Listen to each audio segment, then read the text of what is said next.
Thank you. I'm going to push my luck as moderator and ask you all to give some very short closing remarks. We'll start with you, Mr. Frisco.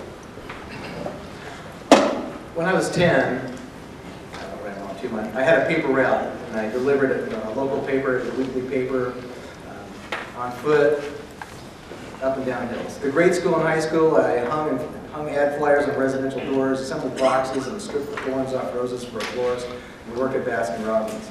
For 2 years while in college, I was the delivery driver for a third-generation home and pharmacy. For the following 2 years, I had classes Monday, Wednesday, Friday from 8 to 10, and then I worked at an outdoor store from 10 to 6. On Monday nights, and then I had also a 7 o'clock class. On Tuesdays and Thursdays, I had classes at 9 and 11, then I worked from 1 to 9. After graduating with my bachelor's in business, I worked 4 more years at this outdoor store, ending up as the operations manager, and then I joined the Peace Corps' small business development program. That led to grad school, which led to being the first director of Carbondale Main Street, where I worked with local businesses and property owners. Also, as I mentioned, I wear several different hats. I'm on the Red Cross board and a volunteer. I'm on the Keep Carbondale Beautiful board. I was United Way president for Carbondale for 2 years. I've been on the Planning Commission as the ex-official member, and also the Sustainability Commission as the ex-official member. I've always supported business owners, and I believe in American values of free enterprise, capitalism, and competition. As mayor, I will fight for the rights of Carbondale residents and the small businesses that support Carbondale. Thank you. Thank you. Dr. Goldman? Warren Buffett once observed that behind each decision an executive makes lies years of experience he or she will bring to that decision. No doubt, there are many difficult times ahead for Carbondale. More belt tightening, more pain that will have to be endured, hopefully fairly among all the citizens. And we have to understand that it is not only making the tough decision, but it's also making the right decision. We need to look at an issue of vision. The vision that leads to dynamic growth of the economy, dynamic growth in our population. We need a vision that will guide us as we grow our way forward. And we also need somebody who has temperament, and I want to say that again, the temperament to deal with the diverse population that we have. The skill that anyone has in dealing with people is at the heart of the trust and confidence of the citizens of our community.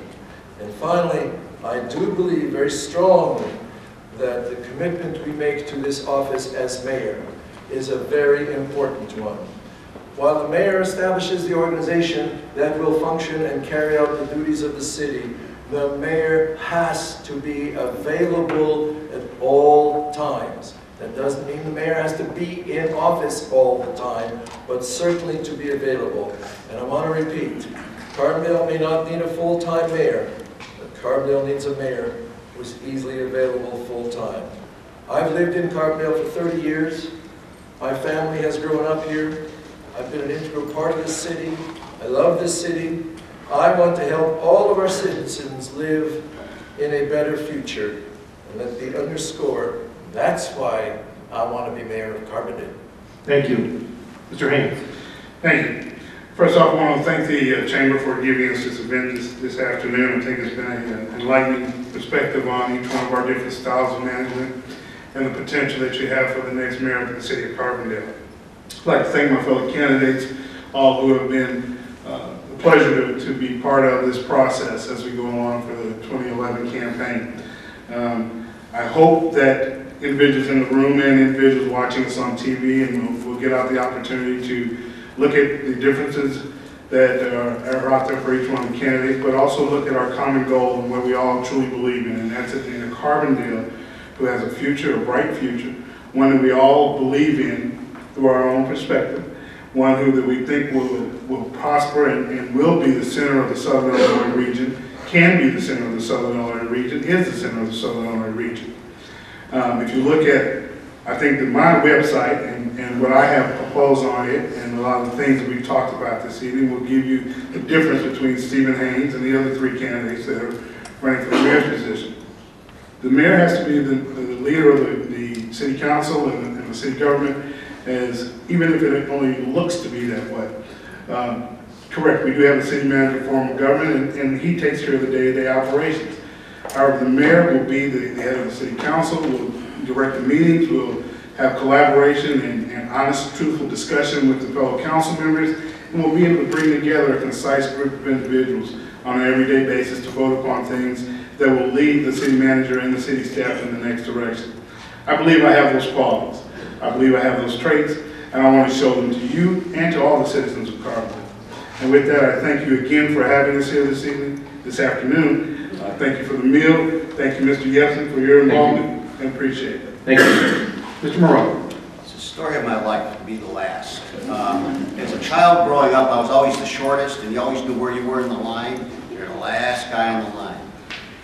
We all have material like this, you know, that we pass out and everything. After a while, we all start looking and sounding pretty similar because we kind of trade ideas, I guess. I don't know. Politicians, and I never thought I would refer to myself as a politician, but politicians usually run on their record. I don't have a political record. I was a hospital administrator, and that's my record. I made a bottom line. I managed the hospital. We managed budgets, and we moved the institution forward. Those are the traits that I think I can bring to this office.